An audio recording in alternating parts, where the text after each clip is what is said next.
Good morning to Christina. This is Emily from the BRS Secretariat, and I would like to test your audio to make sure we can hear you, see you.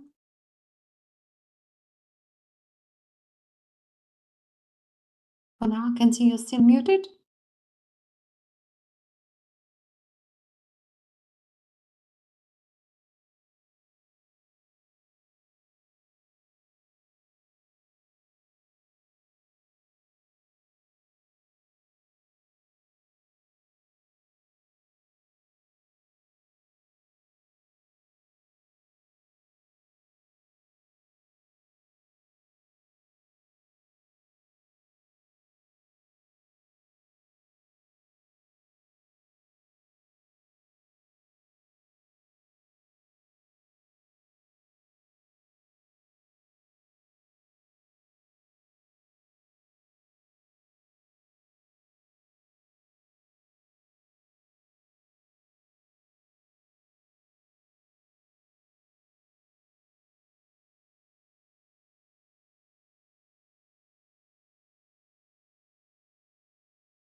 Christina, I could not hear you. Yes, can you hear me? Yes. Yes, now I can. Okay, excellent. So yeah, just Okay. wanted to make sure that your voice is clear and as well to see if your camera is also good. Let's see. That would be my camera. It's not perfect. Yeah, but it's good. We can see you and the voice is clear, so all good. And your presentation is already uploaded on the platform, and we will flip the slides for you. Excellent. I'll just say next slide, please. Yeah. Excellent. Thank you so much. Thank you. Have a Bye. great meeting. Bye-bye. Bye-bye.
And I would like to inform you that you will be able to see the video directly with the username under Juliet. So you can see for now just the podium displayed on the camera. Thank you.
Really?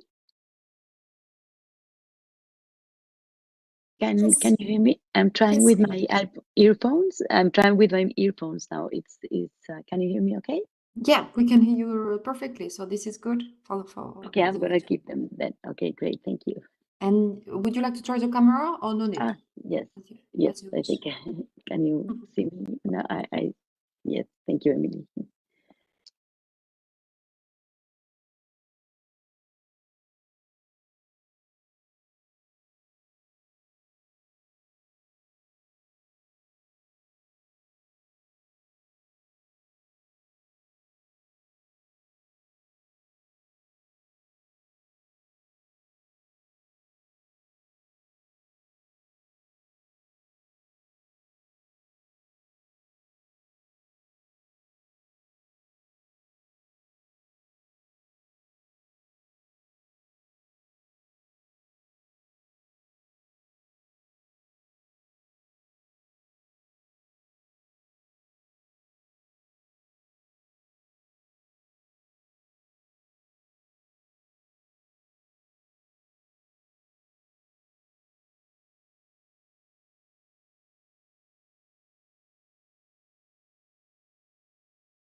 for you in multiple capacities.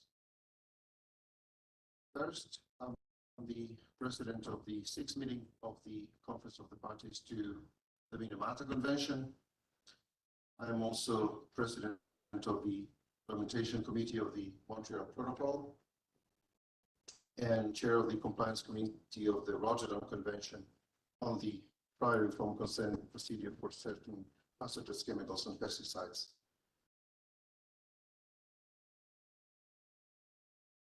Just to remember a very dear friend who passed away last week.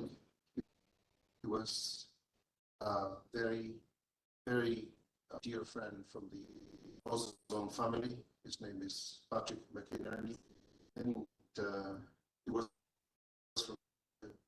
a very young man, very active, and very sad that he was taken away from us at a very early age. He was actually the president of the INCOM in 2019.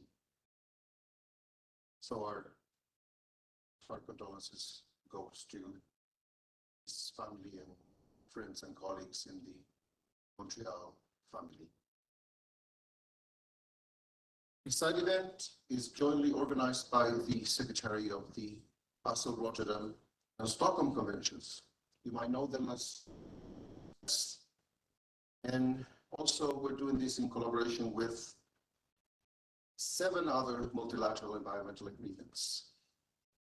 So MEAs embody the highest level of ambition of the international community addressing environmental issues.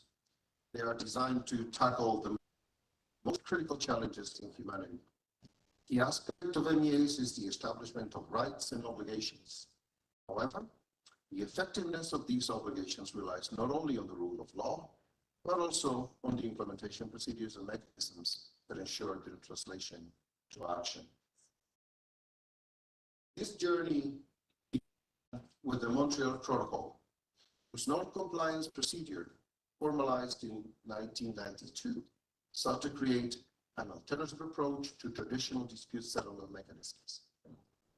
The protocol non-compliance procedure sets out an innovative, non-punitive, and facilitative approach, and is designed to ensure and sustain compliance through cooperation rather than sanctions.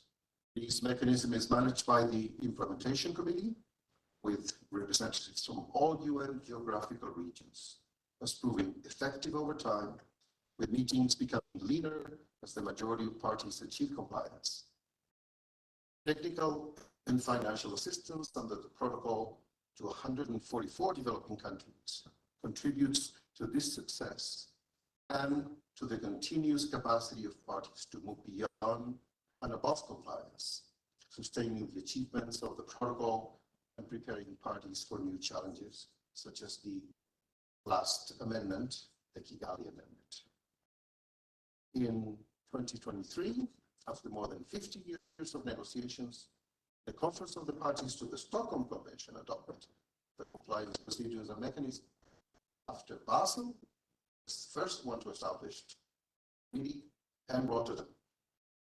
Today, this distinctive feature is present in all MEAs.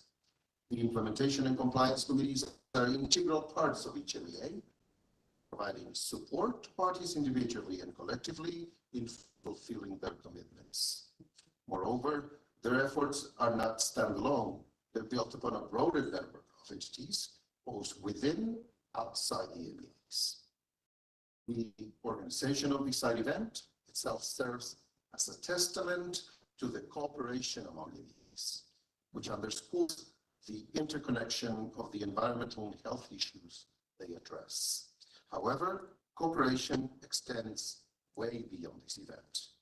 Today, gatherings offers an opportunity to gain insights from the work and accomplishments of various committees, including collaborative endeavors aimed at achieving common goals.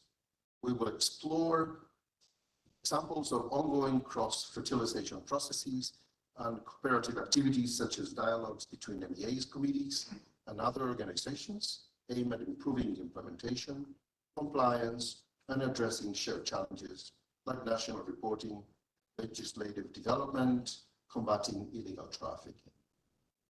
Additionally, we will assess the contributions of the implementation and compliance committees towards achieving sustainable development goals, including their involvement in the cooperation framework processes.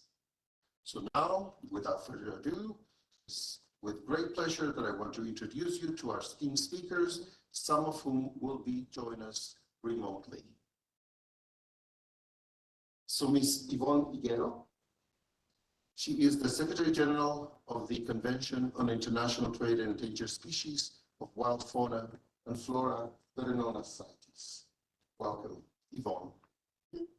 We also have with us Ms. Monica Stankiewicz. She is the Executive Secretary of the Minamata Convention on Mercury.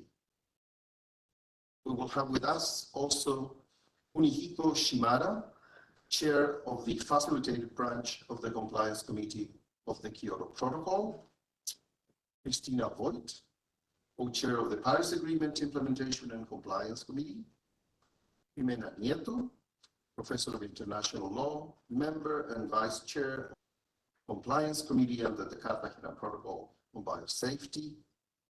We hope to see very soon Amy Frankel, the Executive Secretary of the Convention. Please. Oh, sorry. Okay. So Amy is the Executive Secretary, as I said before, of the Convention on Migratory Species. Paulina Riquelme will be also online, former Chair of the Implementation and Compliance Committee of the Minamata Convention on Mercury. And finally, Jason Dunn, Chair of the Implementation and Compliance Committee of the Basel Convention. So, how we will structure this? So, in a few moments, I will launch the panel discussion, and I would like to extend my gratitude to Ms. Higuero for joining us in Nairobi, as she is the representative of CITES, the oldest MEA here, and Ms. Higuero will shed light on the CITES compliance mechanism and the role of partnerships. Ms. Higuero, you have the mic.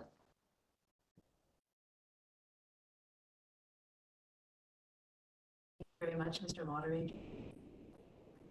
Be here on this panel with my colleagues and also those online, and having you as moderators, working with intergovernmental processes for a long time, very knowledgeable about compliance processes. And indeed, yes, CITES is a very old convention. In fact, in just a few days, we will be celebrating its 51st birthday on the 3rd of March, when it was signed in 73. It was adopted in 1973, but 1975, so we will be having an anniversary celebration next year. This convention, we see it as a precursor, or sort of set the tone, or is used as a basis for more recent conventions' inclusion of a specific provision on compliance and associated compliance committees. But many of you may know also that CITES is called a convention with teeth, because we have our compliance process can involve trade suspensions, which, as far as I understand, not many other conventions have that, where we can give recommendations to suspend trade. Just for you to have an idea of some of the areas in which there could be a trade suspension if parties are not compliant with some of the obligations under the convention, include the need to adopt national legislation that takes into account all of the requirements and the provisions of the convention. All parties have to maintain records of trade and submit annual reports. They have to ensure that trade only is done if it complies with the provisions of the convention. But that means that they have to do two very important things. One is have a sustainability assessment, which is called a non-detriment finding, and another document that's called the legal acquisition findings, that shows that that species, that specimen, was acquired legally.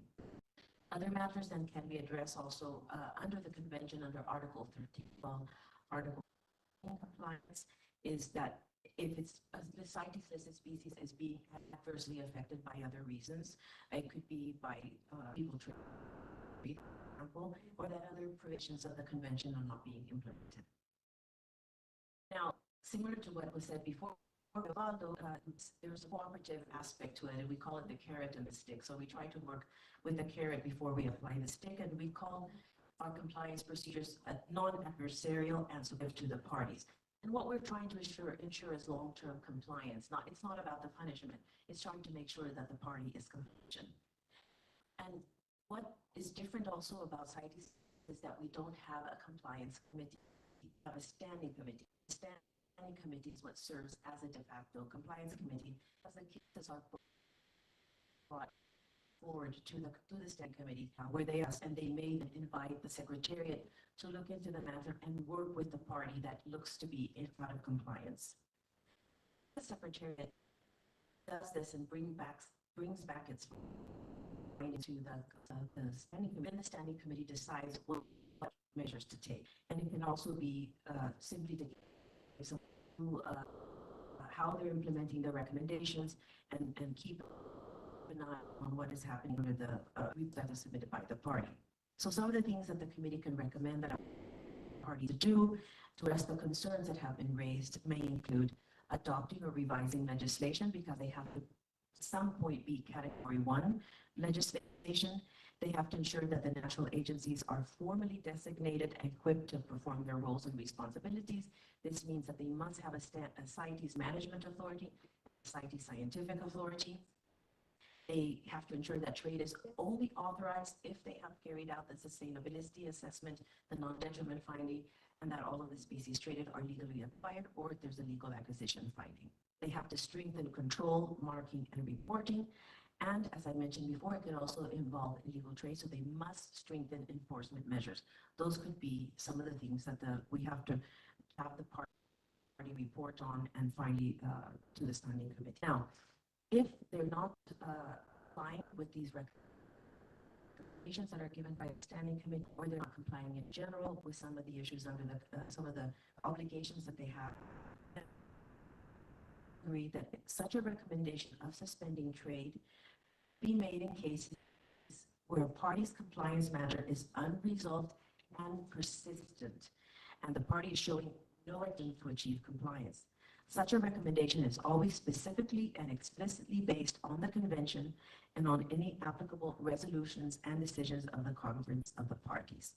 Now, understandably, the consequences of a recommendation to suspend trade quite broad. They can have a huge impact on trade, and in particular, in cases where CITES listed species, some of them are commercially traded, some of them are incredibly important for economies of the countries, are actually having an impact on local communities if that trade will take place.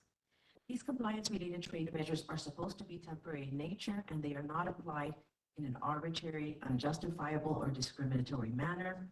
All parties are treated equally, and due process is strictly followed.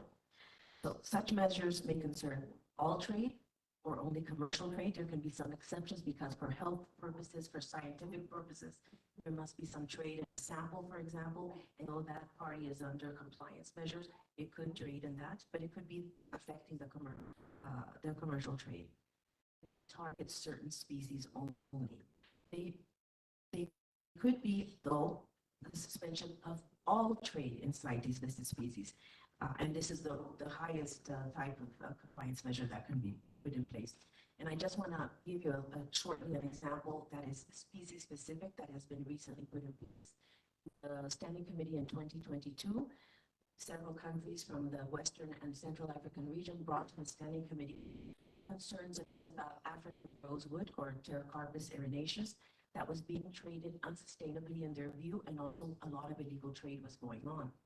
So it was decided to put an expedited Article 13 in place, which meant, and the decision was that those parties, those range states, 13 range states, had to present to the Secretariat their non-detriment finding, this the assessment of how much they could trade that was sustainable, and the legal acquisition findings, or else there would be a suspension.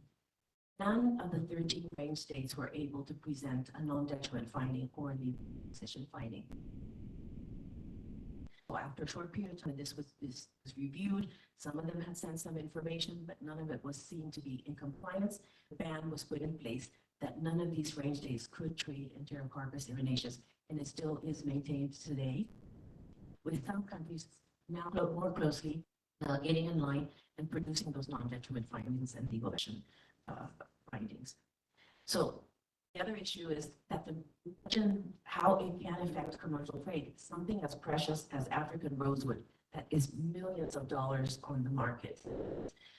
It can just a mere idea that this patent for being non-compliant. And one of the examples I have for this case, when there was a suspension of all trade was with Mexico. They have been asked to do a action plan. I won't go into too many details, but there is a concern in the upper Gulf. The port is called the Vaquita, that is being as bycatch from fishing of totoaba. Both of this, the totoaba fish and the Vaquita, on Appendix 1 species, but the illegal trade has been out of control for a long time. Mexico had to present a compliance action plan to the satisfaction of the Secretariat. We found it not to be satisfactory, and we put in place a total suspension of all CITES listed species. We received immediately emails from all sorts of industry, dealing with reptile skin. There's a product, a plant product that is used in lipstick and makeup stick. We have them coming to us. Just imagine how it affects the markets, and many others types of timber. I mean, Mexico really has a lot of trade in citing this species. Within 1 week, we had a group from the government of Mexico within Geneva coming to Geneva to work on the compliance action plan so we could lift this suspension. We lifted it, I think, Sophie's back there, maybe within 4 weeks. I think it was about 4 weeks that we were able to lift this duty. So imagine how powerful something like that can be. Right now, we have 35 parties who are subject to a recommendation to suspend trade. This concerns matters mentioned as national legislation, reporting lack of scientific evidence that the trade is sustainable. And party societies have recognized, therefore, as I said, the carrot and the stick, that the compliance is sometimes a matter of having access to resources and technical assistance. And so we have put in place a compliance assistance program to help the parties be in compliance. And it provides a small budget to the countries to be able to implement the recommendations that have been given by the standing committee and to be able to make sure that they are able to then meet the expectations of the convention. So we have right now a pilot base in Guinea, Laos, PDR, Nigeria, Solomon Islands, Tonga, Suriname, and it is funded in Switzerland and the United States. Now, in terms of partnerships, to finalize with that, partnerships for the implementation of CITES spans a really wide range of both UN and non-UN entities, including the private sector, organizations such as the IATA, which is the Transport of Live Specimens, the International Tropical Timber Organization, and the Food and Agriculture Organization, because now we have many valuable tree species on the list, and as well as marine species that are highly commercial valuable for many of the countries. So we think that collaboration and partnerships for the implementation of MEAs on the ground is critical. We are to explore options to work with our partners in the other MEAs. And if I just mention a couple of MEAs with which I can see that work that we are doing under CITES in terms of compliance benefit to come to mind, a CMS when it comes to when it matters to migratory species and compliance measures put in place for those migratory species that are being overly exploited. Mention of biological diversity. Of course, we have a focus on species as well. So we should be making sure that when we put in place our compliance measures, everybody's informing the other MEAs and cooperating with us to ensure that the country is in fact in compliance with the convention. Thank you very much. Thank you very much. Thank you very much, Ms. Higuero. And I think I will take the last part of your presentation. You said that one of the key partnerships you're having right now in terms of compliance with CMS, and then I will invite Amy Franco, the Executive Secretary of CMS. She will share her experiences under the CMS Convention, highlighting the importance of cooperation under the review mechanism of the CMS in promoting compliance.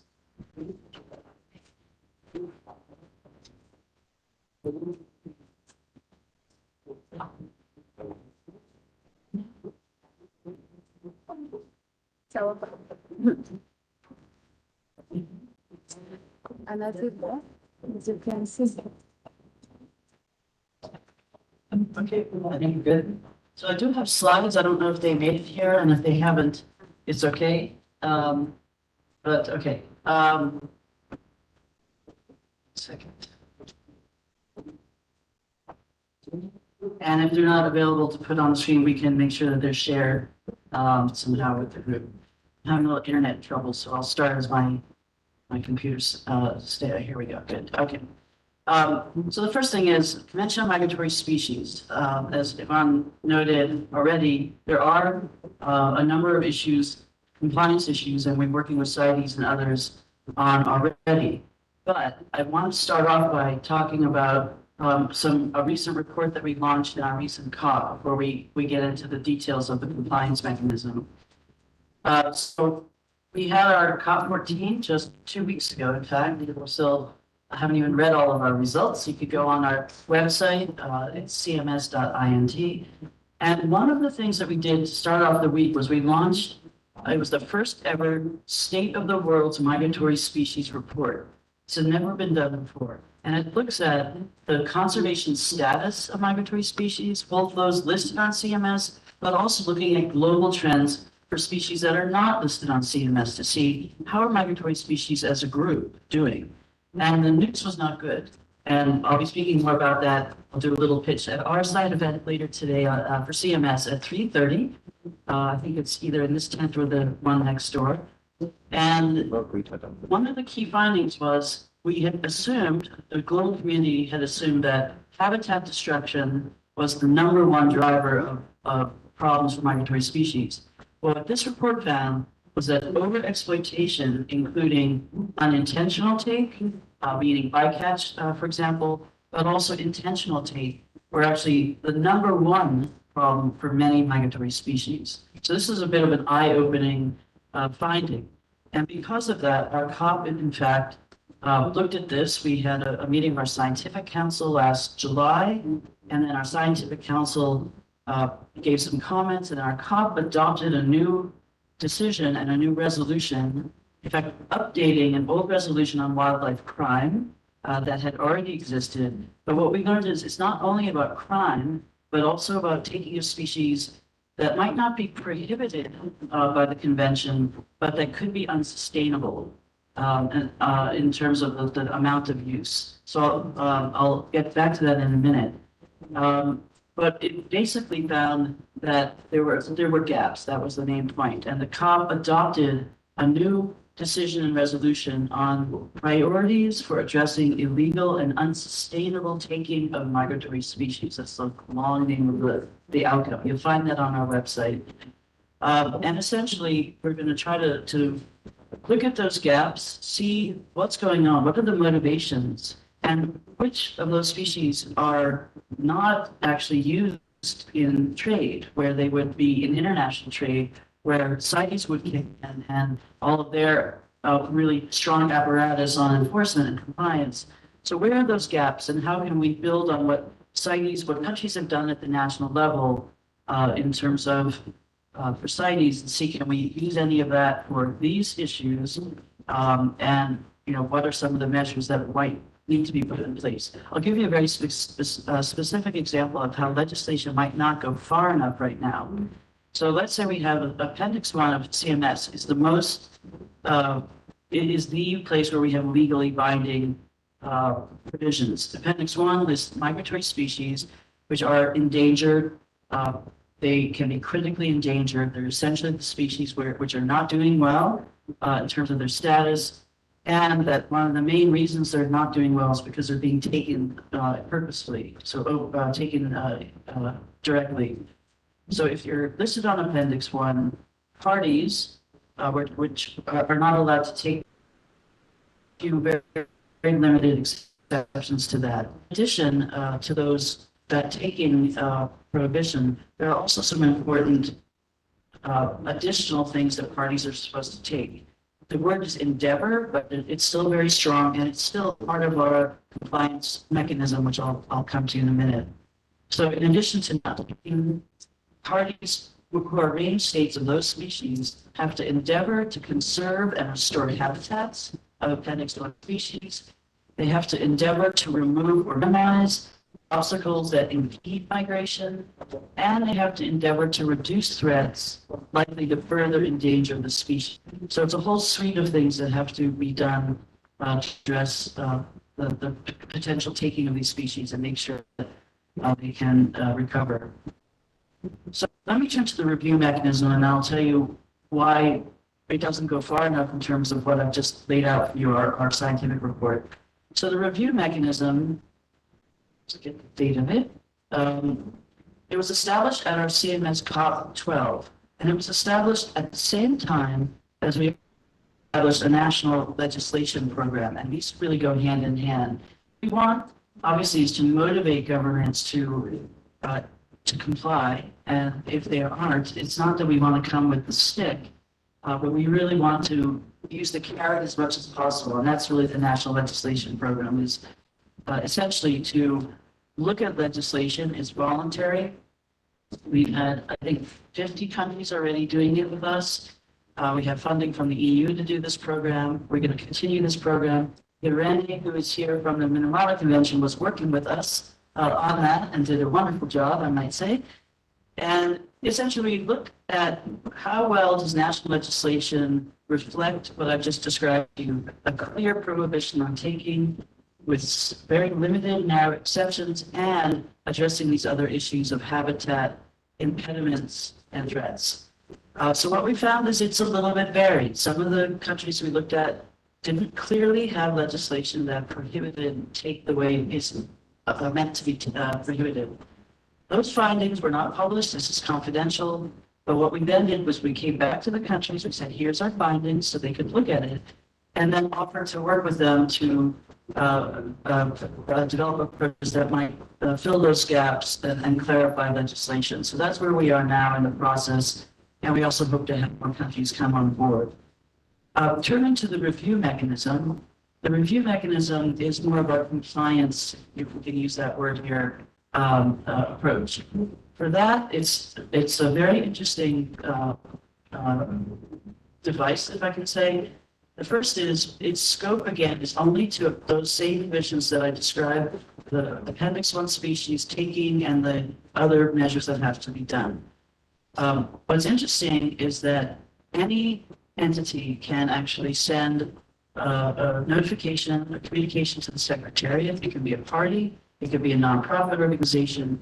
It has to have evidence, and it basically says to the Secretariat, we think there's a violation of this provision. It then comes to the Secretariat to review that, to look into it, to do consultations with the country confidentially, to decide if it has any merit. And then I won't go through every step of the process, but essentially we have a very careful process that goes in lockstep with consultation. We want to get the best information possible, hear all sides, understand what's going on, and then ultimately, we decide if this is going to reach the level of a case that could be admitted for a formal proceeding. At that point, our standing committee, in fact, becomes the review body for these cases, and they look at it. Should it be admitted, and then what needs to be done, and then they can go on to offer specific measures and recommendations. So that's the basic process. It's, as I said, very consultative, very careful, and we give every opportunity for the country to come back and say, no, that's not accurate. Here's what we're doing. Or if there is a possible violation, what they can do to address that. But ultimately, it could also result in these findings. So far, the first few years after this was adopted, COP 12, we had some time to set up our procedure and the rules around it. We have forward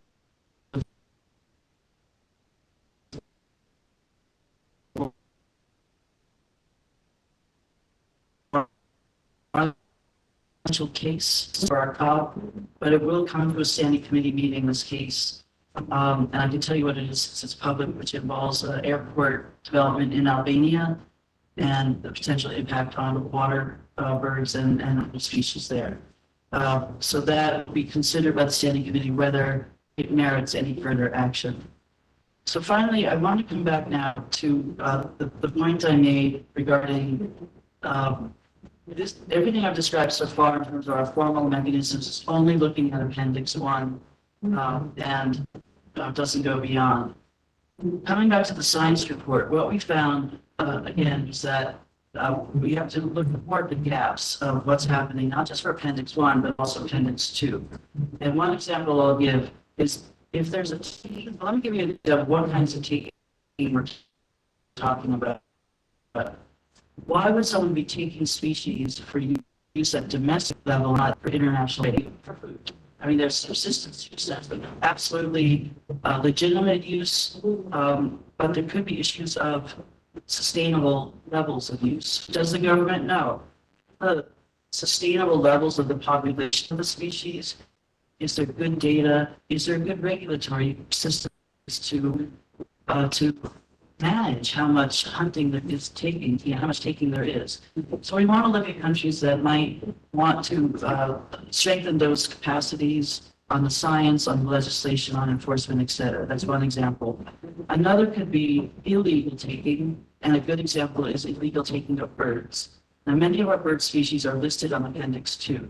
And our program on this started in the Mediterranean, where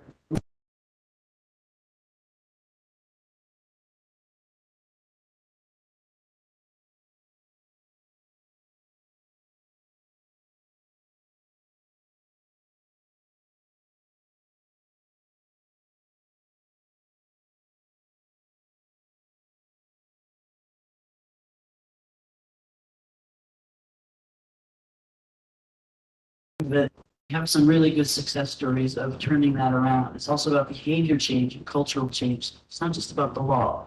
But nonetheless, it's a good example of why we have to worry about all this taking of other species. Another example could be simply some of our species are poisoned, pesticides, lead poisoning. So it might not be intentional, but some of it may be intentional. And then the last point I'll make is on bycatch. So we define taking as intentional. There's an intent to do it. Bycatch is meant to be incidental, but there's a recognized very gray area between the two. And this is something we need to work with FAO, RMOs, regional fisheries management organizations, and the industry. Because let's say you have a fishing fleet that goes out. They have the intention to fish on tuna, but they know in that tuna fishery that they will predictably catch a lot of, and they do. And once they land them, they are allowed in many jurisdictions to keep them, and then they can sell the fins and so forth. So this is the problem. And we have to really, again, get sophisticated about what's going on and try to find the right solutions. And that might need to go beyond the existing measures we have. The last thing I'll say is about going to conclude with the report and sharks. So one of the most stark findings of this report was that 97% of the fish species listed on CMS are going towards extinction. They are in huge trouble. And the causes are all two of the things I've said, and a third. Intentional take. Some of them are traded, and some of them are not legally traded. Second is bycatch, and the third is actually habitat destruction and impediments such as dams. So that these can be freshwater fish that can't go back in or move through a dam, or there's pollution and so on. So we look forward to working with CITES, with all of you who are here on this topic. I'm a lawyer by trade. I don't always get to get into the guts of these things, but it's really a pleasure for me to be here and to focus on this today with you, and really appreciate the invitation. And I'm sorry I can't jump up on the stage, but jumping up and down is what got me a broken foot in the first place. So thank you very much.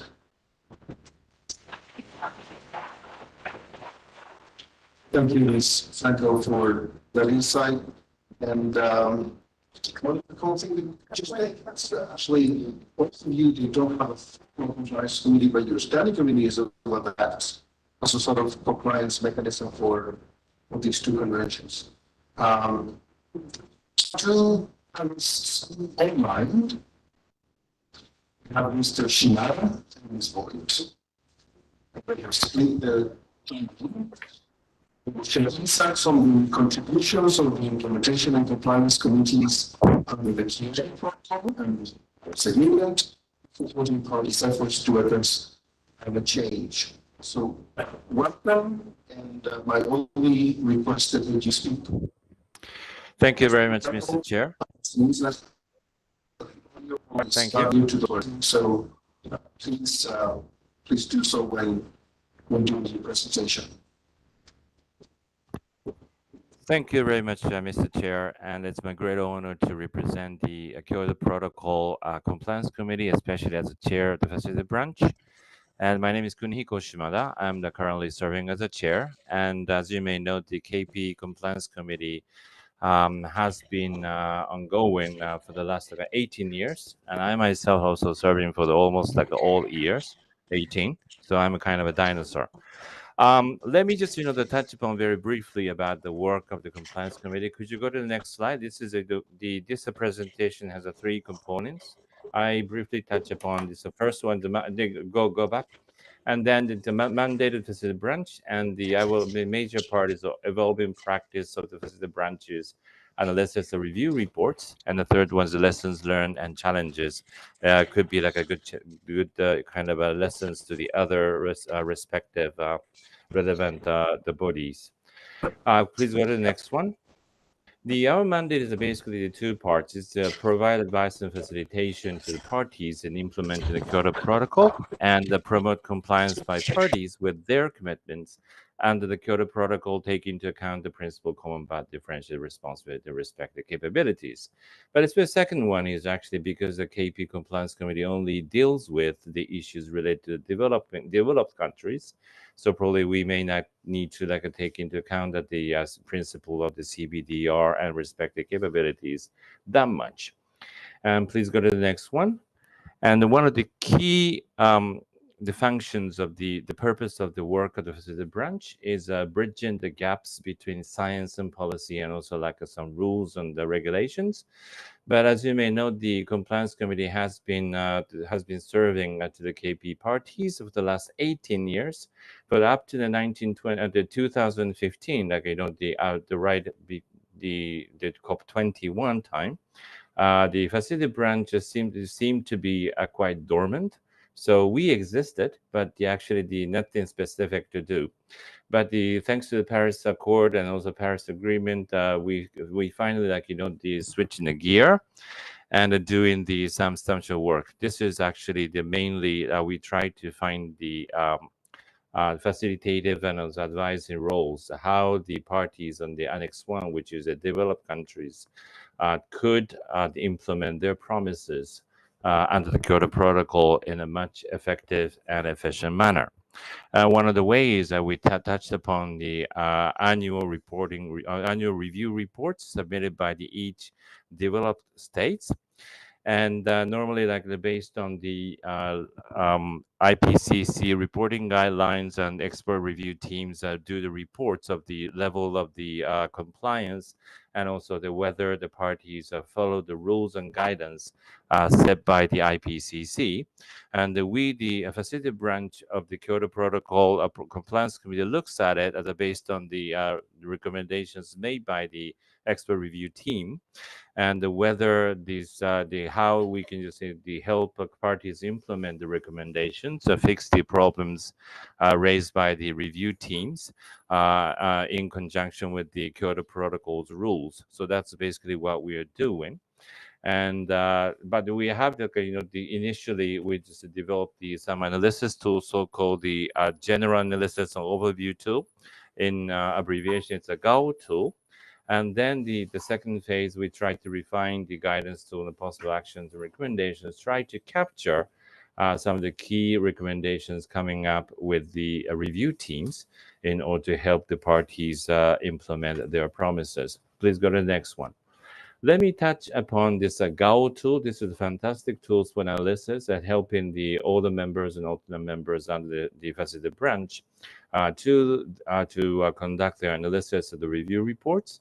And basically, like we take upon the look on the several different tables and also recommendations coming from the review teams based on the guidance, and try to look at the how we can just the treat at the facility branch in the kind of in parallel with our own functions to give the facilitation advice. And based on some of the discussions within that among the 20 members and autumn members within the facility branch, we try to, each member and autumn member who conducts analysis, try to identify the specific actions that the compliance committee and also the parties needs to take. It's ranging from 1 to 7 below.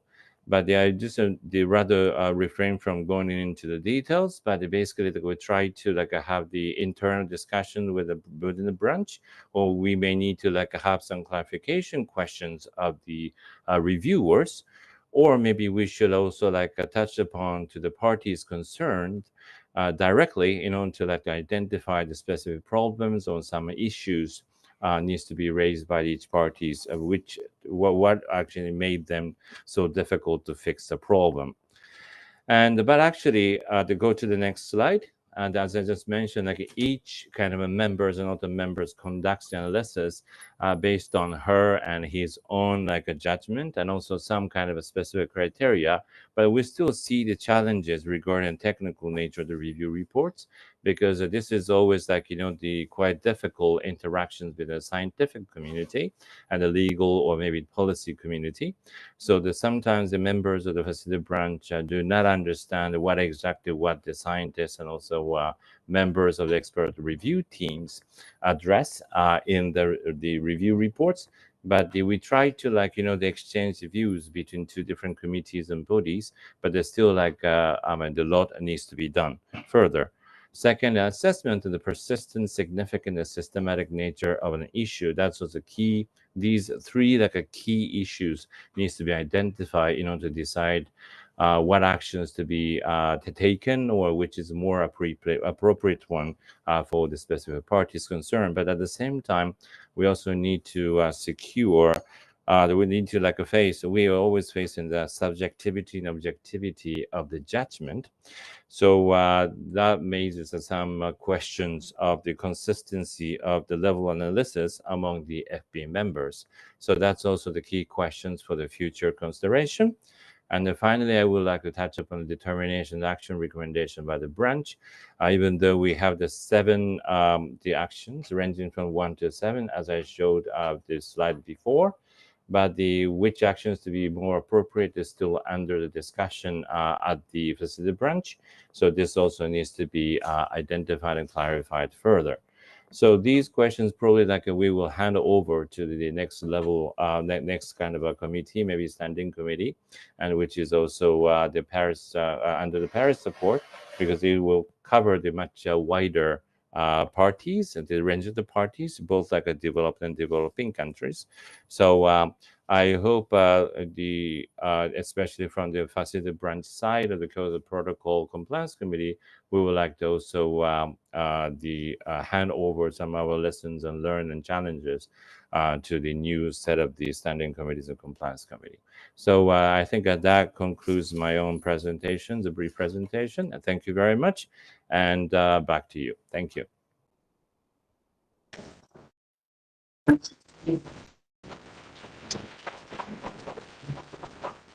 Thank you. Ms. Hoy?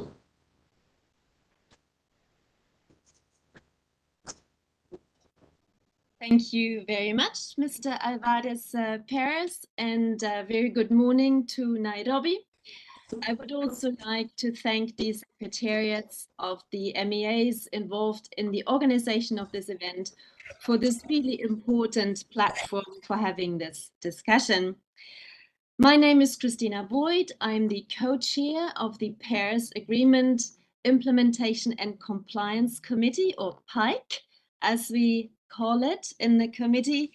And because the Paris Agreement and Compliance Committee is kind of the newest kid in town amongst the compliance committees, I would like to focus in my couple of minutes to make the role and the function of the committee better known. It is an honor for me to present the committee here at this seminar, both on behalf of the committee, but also on behalf of my co-chair, Mr. Hasib Gohar from Pakistan. And we both are the first two co-chairs of the committee. We were both elected in 2019 when the first members of the committee were elected. Very quickly to the role of the Paris Agreement Implementation and Compliance Committee. Its role and function is to facilitate implementation of the provisions of the Paris Agreement, as well as to promote compliance with those provisions. It is really purpose-built to match the architecture of the Paris Agreement and to be an element in the overall structure of the Paris Agreement that enhances the effectiveness of parties' implementation of the agreement, as well, of course, as to ensure accountability of parties that they actually do what they said and committed to do what they would do. It's the committee's aim, of course, is also to create mutual trust in this context and confidence amongst parties. The committee is a constituted body under the Paris Agreement. Is its expert base. So the members work in their expert capacity. It is facilitative in nature, as I already mentioned, and is supposed to function in a transparent manner, non-adversarial and non-punitive. So it is not a dispute settlement body, neither can it impose any sanctions on parties. It is also asked to avoid any duplication of efforts that may be happening under other constituted bodies under the Paris Agreement. Its modalities and procedures were established in 2018 as part of the Paris Agreement rulebook in decision, as it mentioned, is their decision 20 CMA1. Next slide, please. The committee's membership is based on an equitable geographical distribution. We have 2 members each from each of the main 5 UN regions, as you see here, and then we have 1 member from small island developing states and 1 member from least developing states.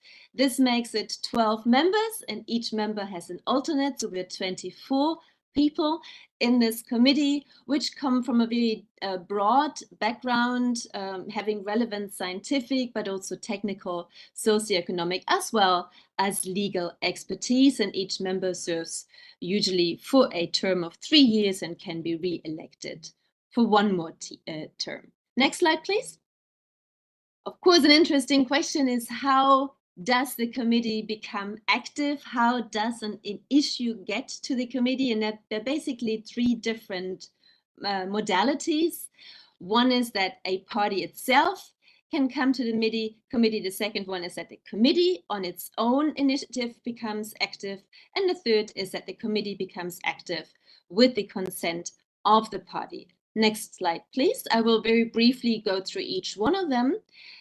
First of all, at any case, at any time, in any circumstance, a party can always, on its own initiative, come to the committee if a party faces challenges with respect to implementation or compliance with any provision of the Paris Agreement. This has not happened yet, but it is a possibility for parties to do so. Next slide, please. The very important function of the committee is that the committee also will become active in cases where a very specific obligation of a party under the Paris Agreement has not been met. And there is a very concrete list of these obligations, which is part of the committee's modalities and procedures. Next slide, please. This is a copy and paste of that decision on the modalities and procedures. And you see here very clearly set out the obligations that parties have under the Paris Agreement, for example, to communicate nationally determined contribution or to provide particular information under the transparency regime or participate in the facilitative multilateral consideration of progress, or for developed country. All these apply to all parties, no matter whether developed or developing countries.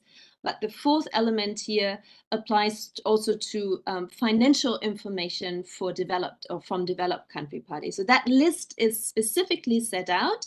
And if based on the publicly available, It's 9 o'clock. Publicly available information, a party has not done so, has not submitted that information or participated in these processes, the committee will initiate considerations of issues. Next slide, please.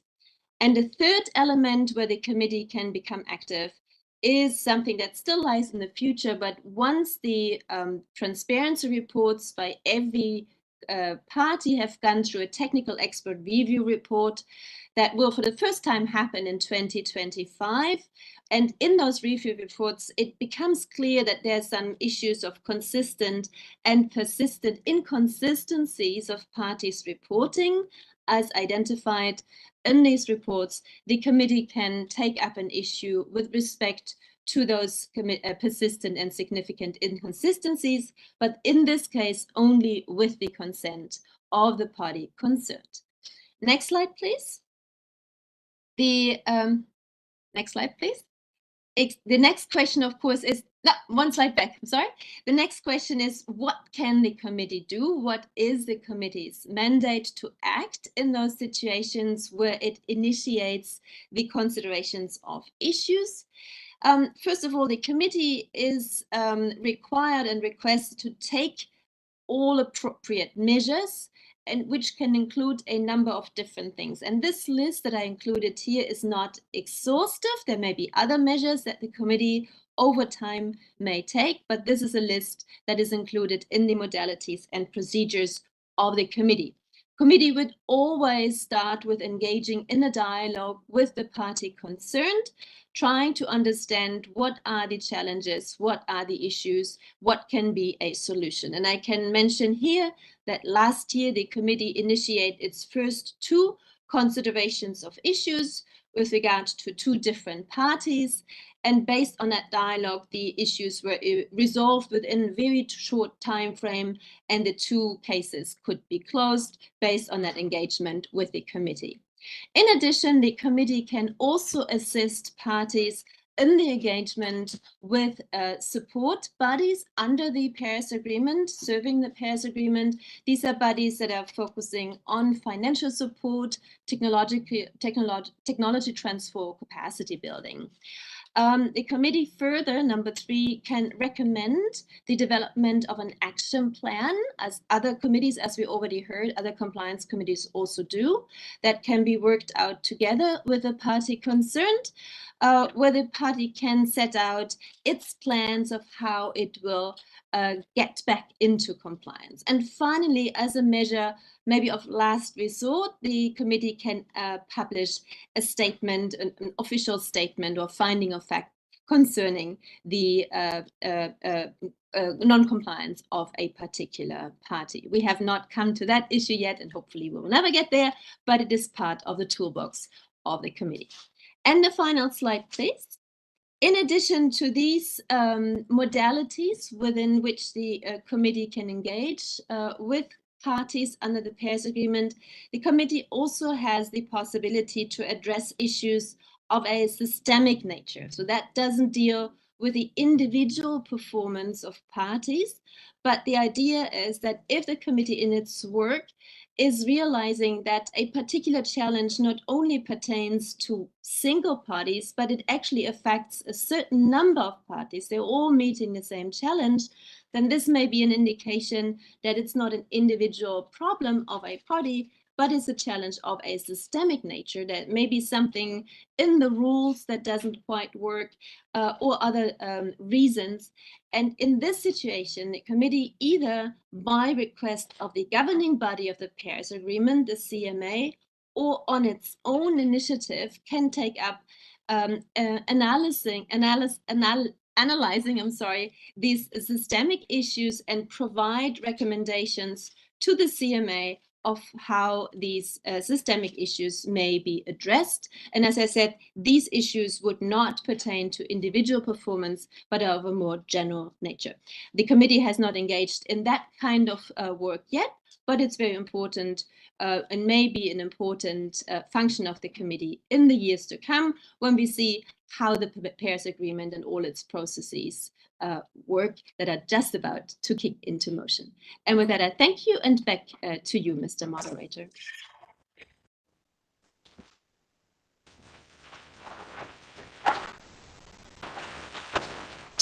Thank you to both of you.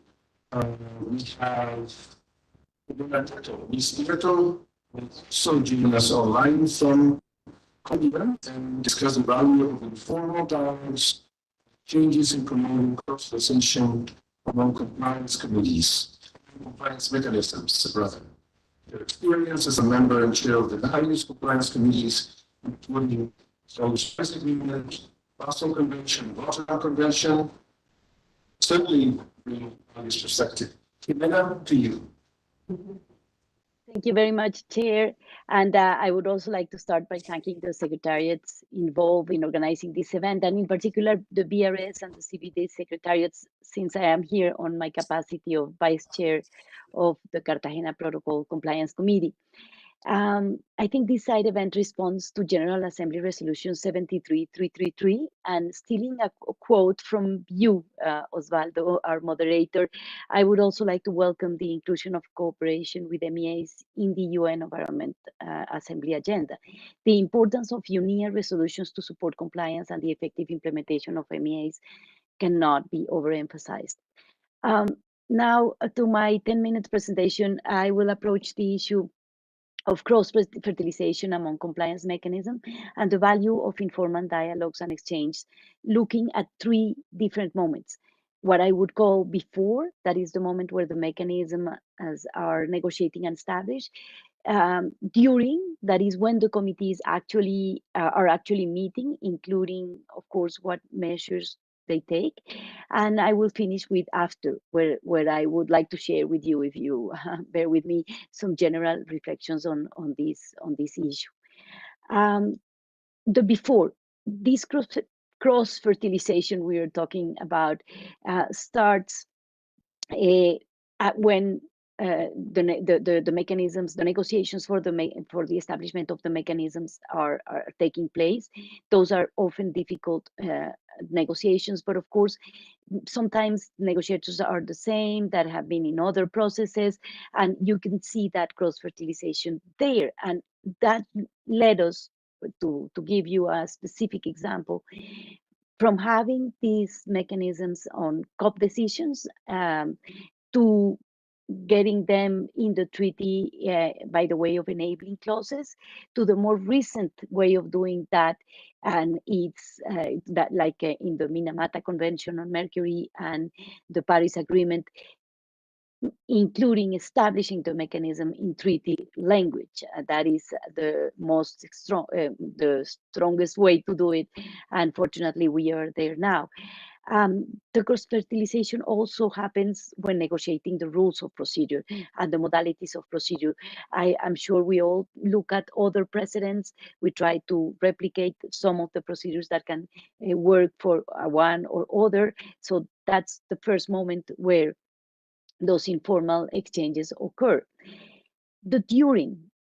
Of course, when committees meet, some committees are bolder than others, and their mandates allow for more room for maneuver. We have here today from, for example, the CITES Secretariat telling us that they can even adopt trade measures, something that other committees cannot do. Some committees, as I said, have more room for maneuver because their procedures and mechanisms are more ample, let's say. Or they successfully craft a way to achieve their task, like Kuni was explaining to us in relation with the facilitative branch of the Kyoto Protocol. Those exchanges, as I said, occur when the meetings happened using various channels. Let's say membership.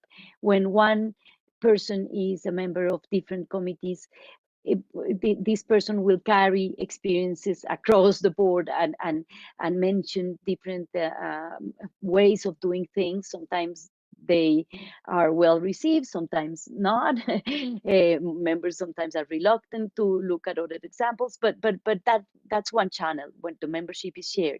Another channel is informal dialogues, and they have been several so far, or side events as this one, when we can share our experiences and take ideas from one and the other or the other. Definitely the main area, and I would like to emphasize this, where these exchanges are fruitful, is in relation with the compliance actions. That is what the committee can do.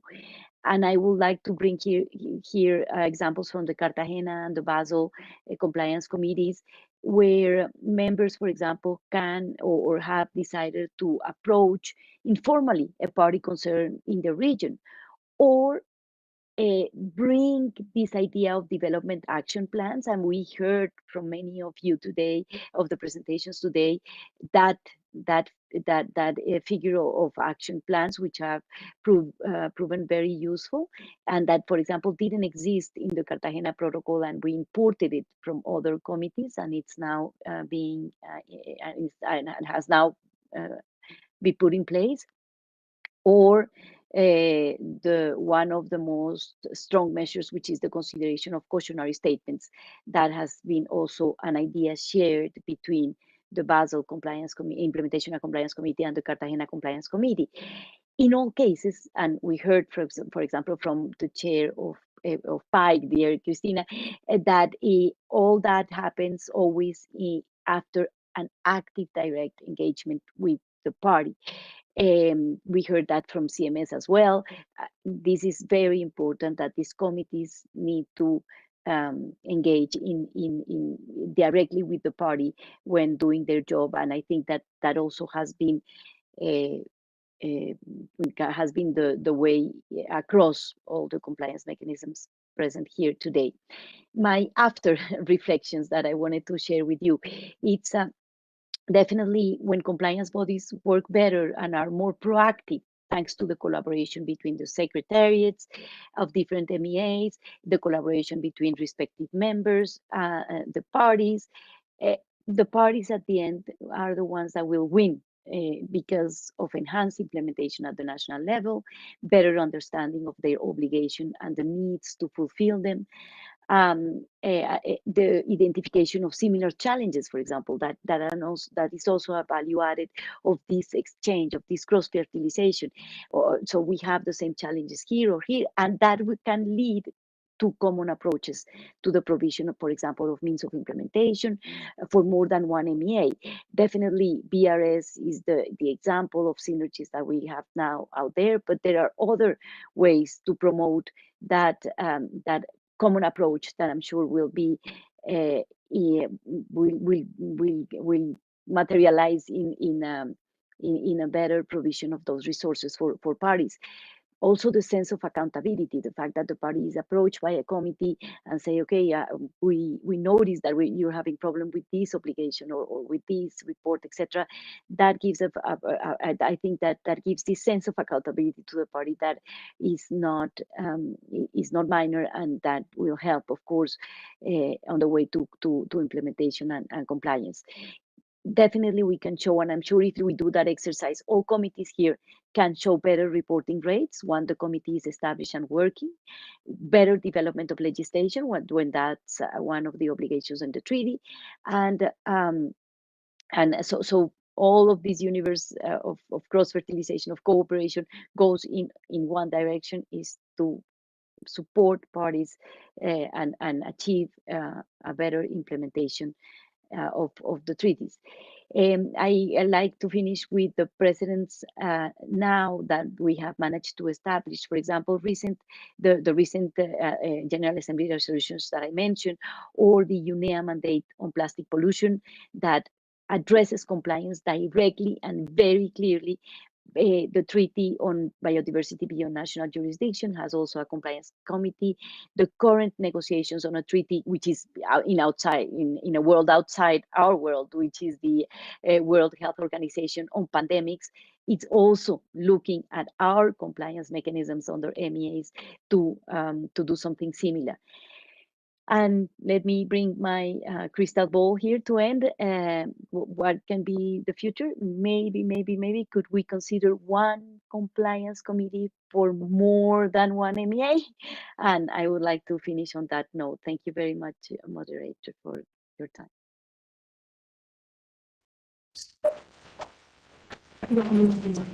Thank you. Thank you, Camila. Very interested in your presentation because it's one of the things that we normally see. We have these members jumping, committees, and as you said, bringing all the expertise from one committee to the other. You also talked about national reporting, which is something that is probably the organization that comes more into everybody when we go to participate in different meetings of compliance committee. And that is something that speakers will talk about. Our next speakers are Mariquela from the Ireland, Chile, and Monica Stankiewicz here. She's the executive secretary of the MEAs Convention. Provide insights on the efforts. Bilateral report of the Office of the Parties to MEAs. This is why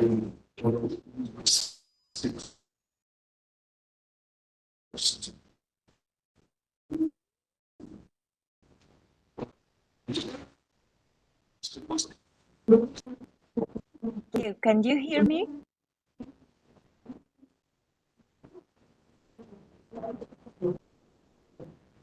Yes, we can. Thank you. Thank you. Speak a little bit louder, please. All right. Thank you. Thank you so much. So good morning. I am delighted to provide some remarks at this important side event taking place during such a special session of the United Nations Environment Assembly. I believe that strengthened cooperation between UNEA, UNEP, and MEAs, multilateral environmental agreements, is crucial to address the challenges ahead, including cooperation between the multilateral environmental agreements implementation and compliance committees. I would like to share with you some reflections and experiences as former chair of the Implementation and Compliance Committee of the Minamata Convention, a young convention. The Minamata Convention was agreed at the 5th mission session of the Intergovernmental Negotiating Committee on 2013 and entered into force on August 16, 2017. The Implementation and Compliance Committee held its first meeting from 29 to 30 May in 2018 in Geneva, and to date, the ICC has held 5 meetings. As chair of the committee during the last intersessional period before Minamata COP5, which took place in November last year, I was entrusted to lead the committee in its consideration of individual and systemic issues of implementation and compliance based on the first full national reports submitted by parties since the entry into force of the convention in 2017. It is worth noting that under the Minamata Convention, the committee consists of 15 members nominated by parties, considering equitable geographical representation based on the 5 regions of the United Nations. Article 15 of the Minamata Convention on Mercury established an Implementation and Compliance Committee as a subsidiary body of the Conference of the Parties to promote implementation of and review compliance with all the provisions of the Convention. The ICC is facilitative in nature, and it's mandated to pay particular attention to the respective national capabilities and circumstances of parties. Article 15 stipulates that the committee shall examine both individual and systemic issues of implementation and compliance and make recommendations as appropriate to the conference of the parties.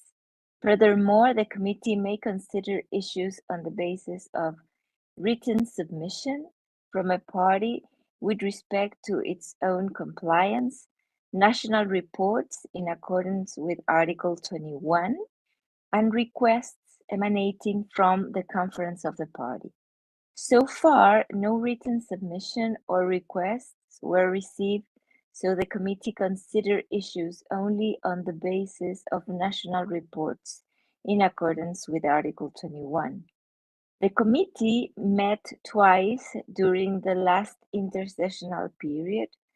During these meetings, it considered the report of the first full reports prepared by the Secretariat, which provided the committee with information on the reporting performance of parties, as well as the Secretariat's finding and comments on each of the 43 questions and different parts of the reporting format.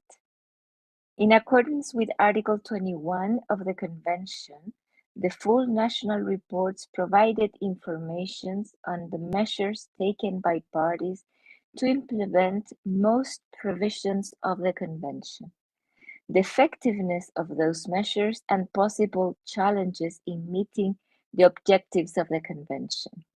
It is worth noting the extraordinary 95% reporting rate for the first full national reports, which covered the first reporting period running from August 16, 2017 to December 31, 2020. I believe that this rate reflects the high level of commitment of parties in meeting their obligations under Article 21 and under the Convention as a whole. Based on its review of national reports, the committee identified several recommendations for the consideration of COP5. Depending on their relevance to specific agenda items to be considered by COP, the committee recommendations were integrated into suggested actions to be considered under various agenda items. This approach allowed the COP to consider the committee's recommendation as an integral part of the discussion under various agenda items and to include these recommendations in text of substantive decisions on national reporting, mercury supply sources and trade, review of the financial mechanism, and capacity building and technical assistance and technology transfer. With respect to national reporting, the ICC recommended to amend several questions of reporting format which pose challenges to parties in responding. These proposed amendments, which were later adopted by COP5 decision MC 5/13 on national reporting, with some few changes, related a great number of questions of the reporting format on primary mercury mining, identification of stocks, supply and trade of mercury, mercury added products, processes, and ASGM, among others. I believe the COP5 experience demonstrated the ability of the committee to effectively support the COP and the parties in keeping under continuous reviews and evaluation the implementation of the convention on the basis of the information provided directly by the parties in their national reports. The advantage of having an implementation and compliance committee embedded in the text of the convention is that the committee had the opportunity to be operationalized in time and start its work from the very beginning, since entry into force. More work lays ahead of the committee, who may be called to consider individual issues of implementation and compliance in the near future. I wish all the best to the current chair of the committee, Ms. Annick Bedouin from Canada, to continue the excellent work of the committee with the support of the Secretariat and the benefit of the lessons learned from other MEAs. Many thanks, and back to you, Mr. Moderator.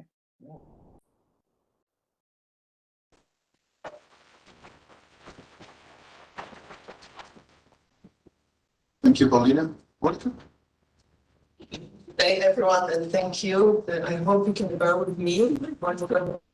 Yesterday I didn't have any, so let's see how it goes.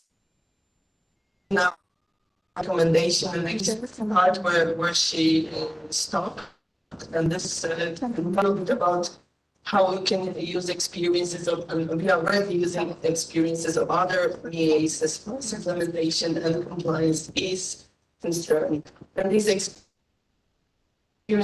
are crucial in how ICC need to perform. I would imagine one particular example, and that is Paulina mentioned, according to the terms of preference and according to the convention, our committee is to consider systemic issues of implementation compliance and individual issues.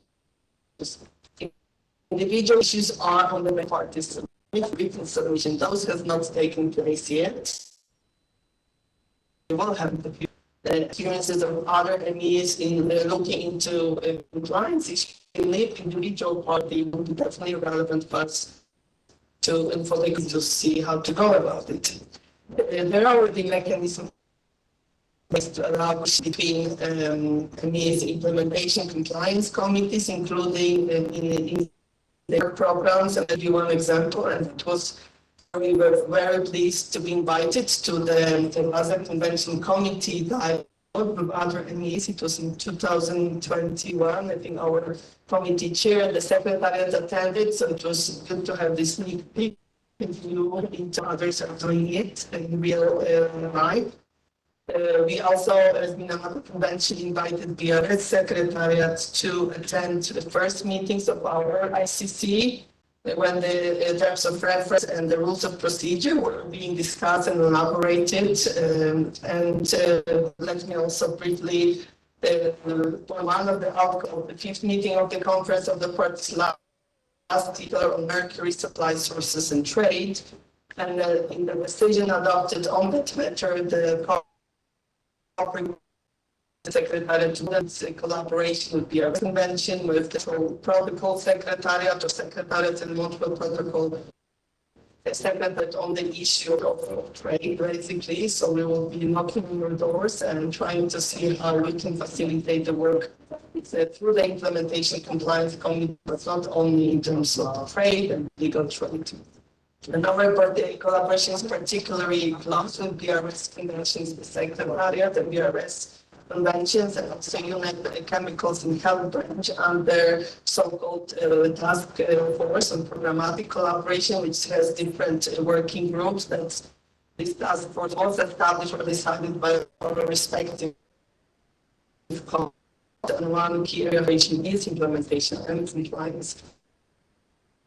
And let me finish my short intervention with one idea among MEAs and UNEP, and could be out of implementation compliance, but it would be useful in the common sustainable development cooperation framework, identification of priorities at the national level.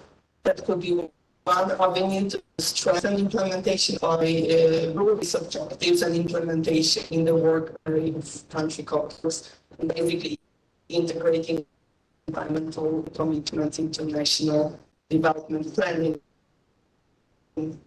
I will look forward to our very green. I know we have a new committee under Stockholm Conventions. You are very much welcome to to collaborate with us and to share experience formally with here.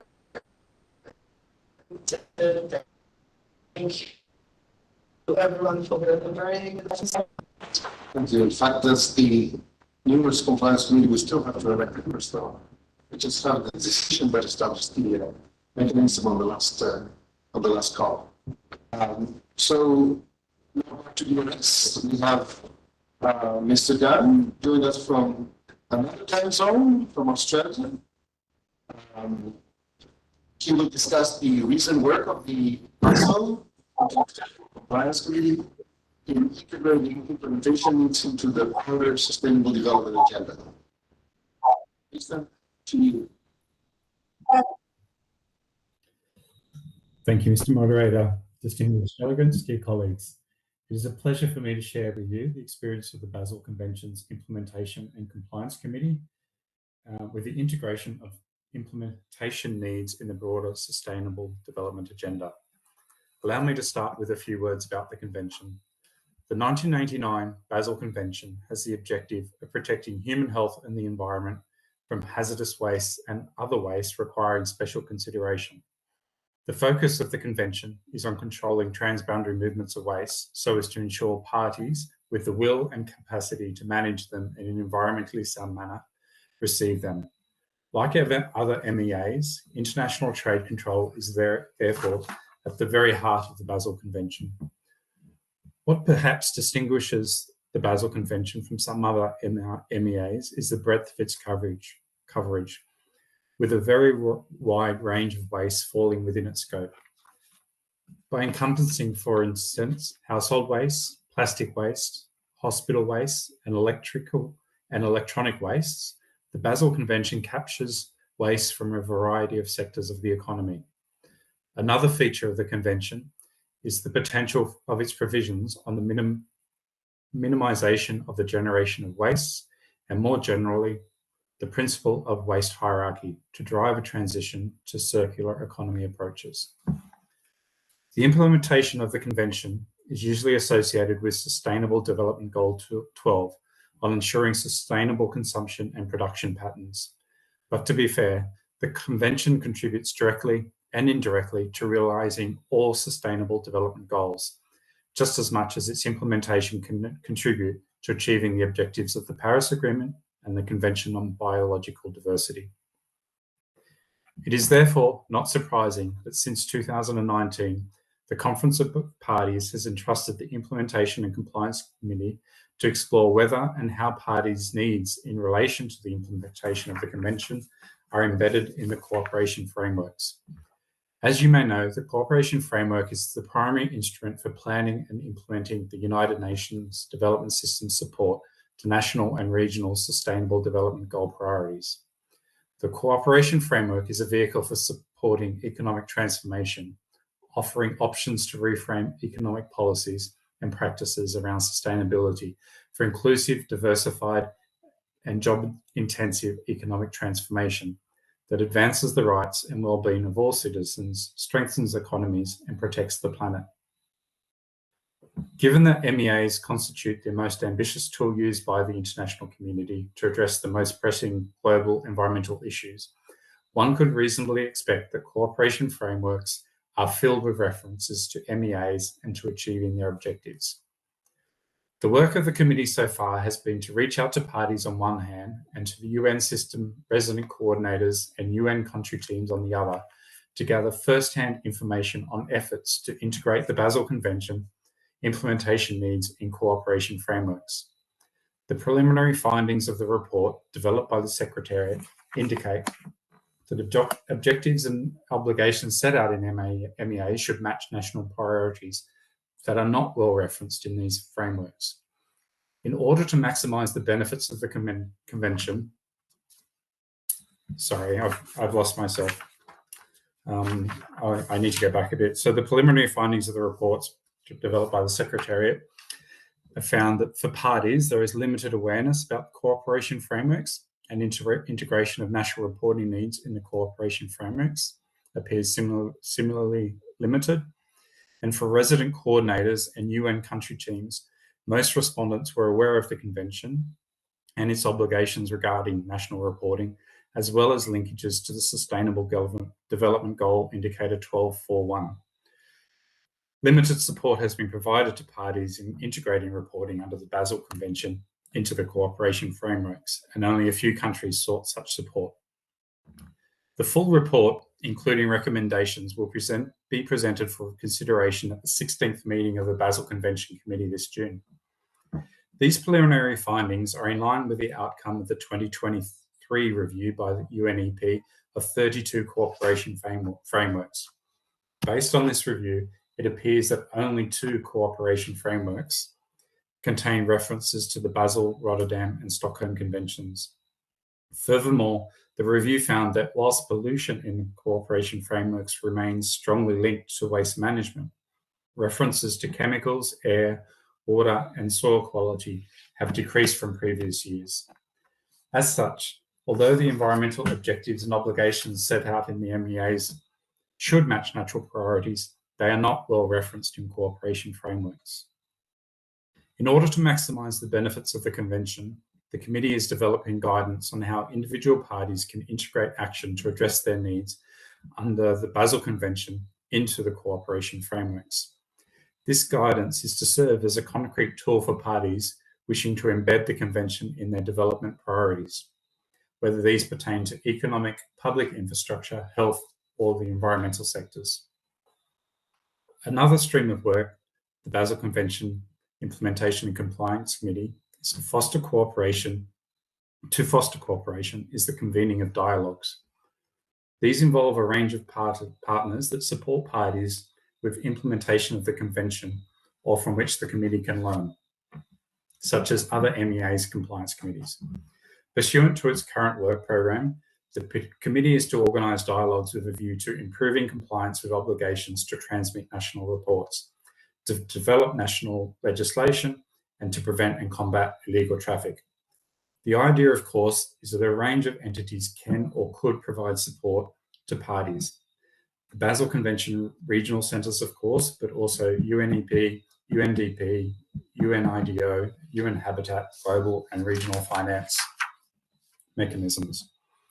Through these dialogues, the Committee not only aims to raise awareness of the Convention, but to gain information on the activities undertaken in support of parties, learn from other compliance committees, and explore how support to parties can be further strengthened.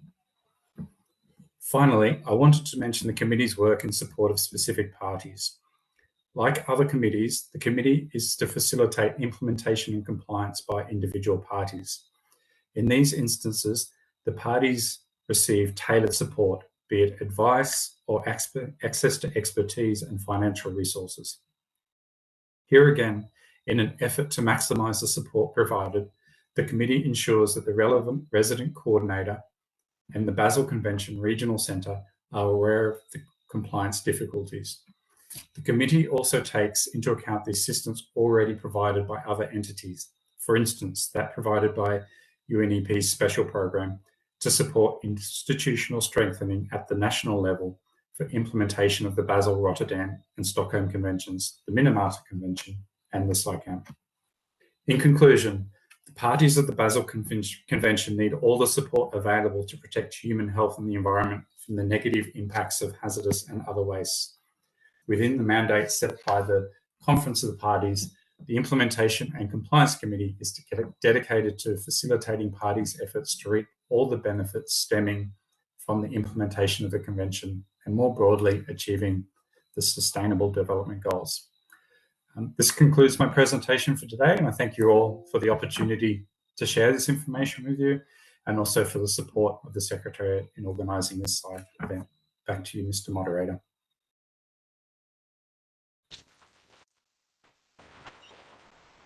Thank you very much to the parents. I express my gratitude to you for these valuable insights.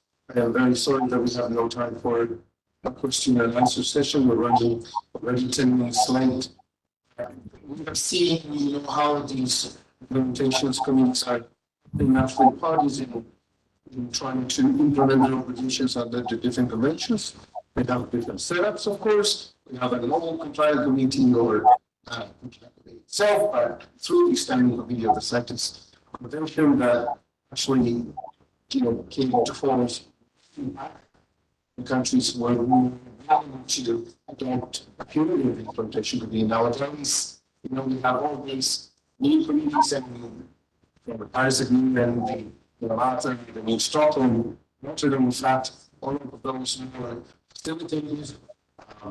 Montreal is kind of special in some regard because it looks specific and issues coming out. Also has this extensive agenda into systemic issues. So we see that in the end, everybody is working towards the implementation of the obligations of the parties, and all of them are facilitative needed for that goal.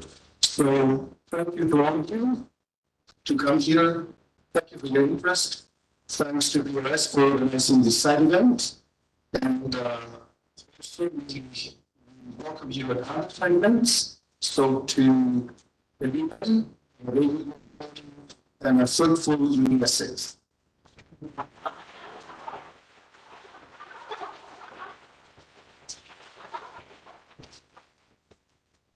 Thank you. You can get some souvenirs. You actually have a bookmark and then a calendar provided by Minamata. You can take those on your way out.